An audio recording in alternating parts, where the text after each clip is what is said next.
I don't want to blame the federal government. The Yoruba has a proverb. They say, whichever way you present yourself, that is the way people are going to address you. Whatever you call your son, that's the way people are going to call your son.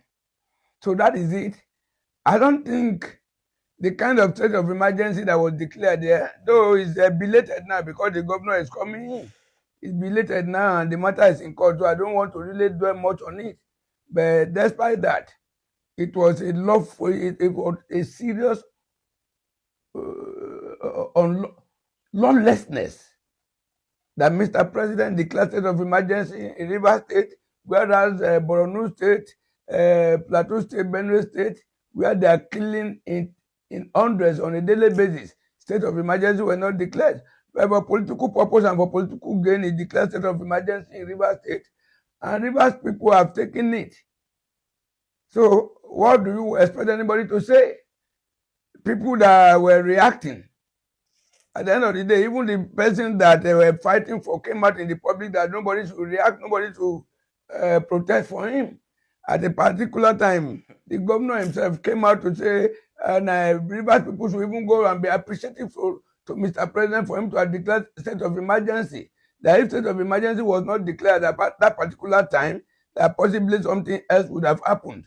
So how can you be crying more than the bereaved? Everybody knows that. A lot of people may not want to talk. When you are talking about protection, just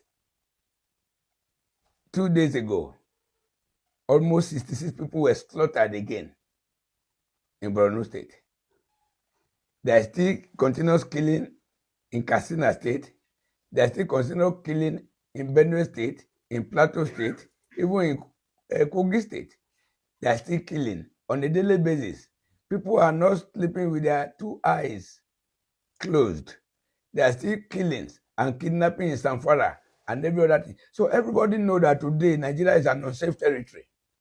And when you talk about the welfare of the people, and I think the two basic things that the government should do is to protect the life and property and general welfare of the people. What are we talking about now?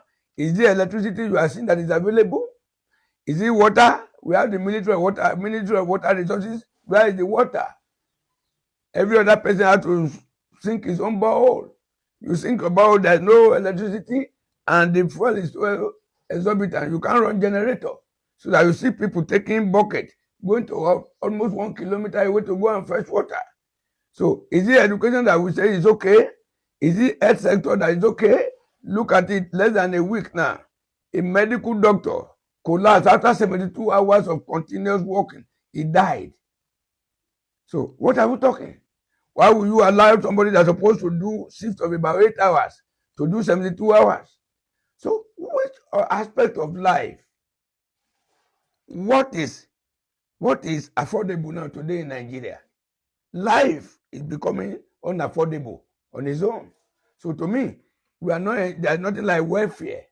There's nothing like security presently. Who can we trust?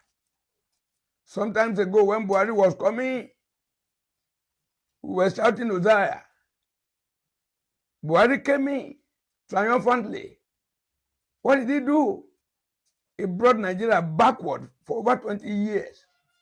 Tinubu was coming there, a Milokan slogan, and people queue up to vote, though it's a vote. Just 8 million votes in the country of 230 million, and somebody was sworn as Mr. President. How far has he gone? Without consulting with any cabinet, without consulting with any advisor, he manned the podium. The day of his swearing in, and this opportunity is gone. And since that day, peace is gone. Since that day, quality feeding is gone. Since that day, quality clothing is gone. Since that day, Nigerians that are managing fuel to run generator to provide light and illumination for the environment, they can't afford it again. So darkness took over. So to me, Tinubu has not done well at all. A lot of people say renew hope. I don't call it renew hope. I call it renew hopelessness. That is exactly what we have. So if Tinubu can so do, and there is nothing like electoral reform that will give us assurance that they are not going to rig election 2027, are we still expecting Tinubu to come back? If Tinubu come back, the thing will be worse, because if he come back, second tenure is not going for third tenure. So he may not even care. Now that his performance to even spur people into action, voting for him 2027, is not even performing. Is it when it comes to second tenure? Who again, even in the opposition, are they serious? Most of them you see in opposition, I'm not taking them seriously, because most of them are running up and down for him. They are pretending to be in opposition. What type of opposition? We don't have opposition today in Nigeria. So that is to say, we are like running indirect one-party state. And one-party state is what? It's autocracy. And autocracy is what? Autocracy is lawlessness. There is nothing. The INEC, they are not promising you any improvement at all. They will come with one technicality or the other. Is either there is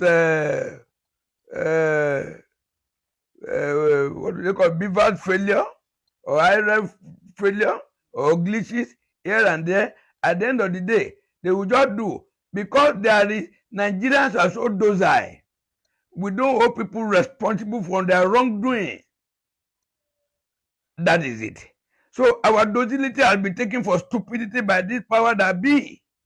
So to me, 2027, whatever we bargain for is what we will get. But I'm not expecting, except if Nigerians will wake up tomorrow and protest. What is kind of protest? It's not the street protest I'm talking about. Carry your ballot card, voter's card, go to the polling unit, and you make sure whatever is the result from each of those polling units is announced by that same polling unit. And when time will come and these people will manipulate, people should be ready to go to court and witness. By the time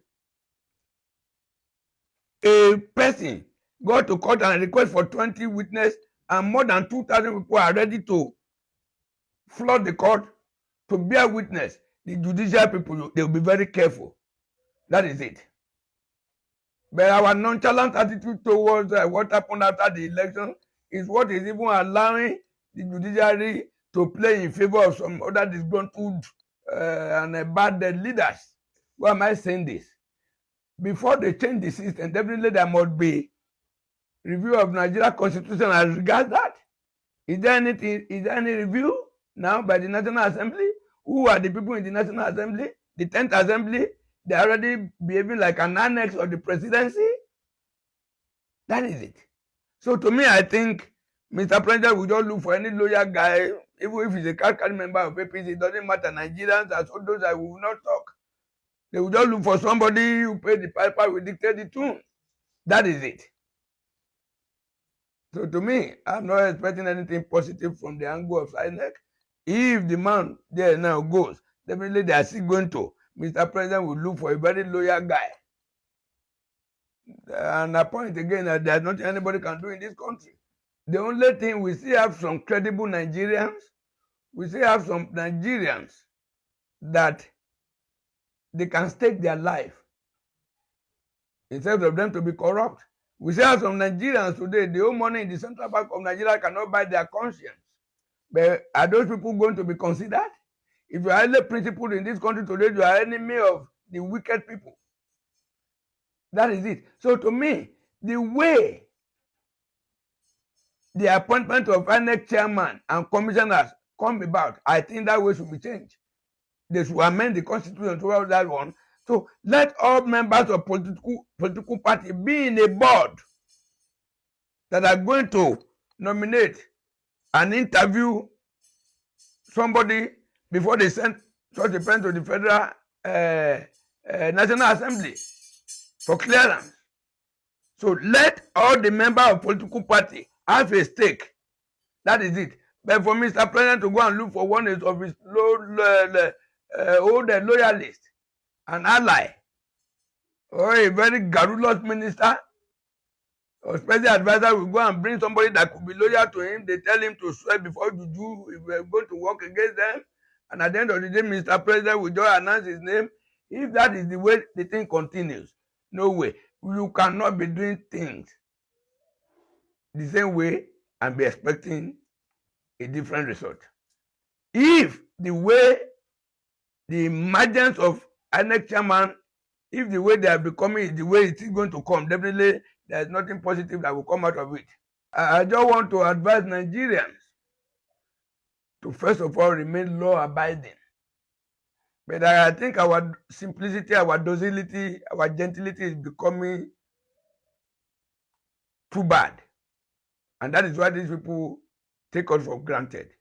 We should rise up once. 2027 is another opportunity for us to rise up, vote for the candidate of our choice, stand on the neck of INEC so that INEC will not be able to. The people in power, all the people in power put their power together is not up to the power of the people. So, but if we have our power as a people and we don't want to utilize that our power, INEC will just mess you up. At the end of the day, judiciary, you will vote, the whole state will vote 3 members of House of the tribunal will come and dictate who wins the election. So Nigerians should wake up in the positive.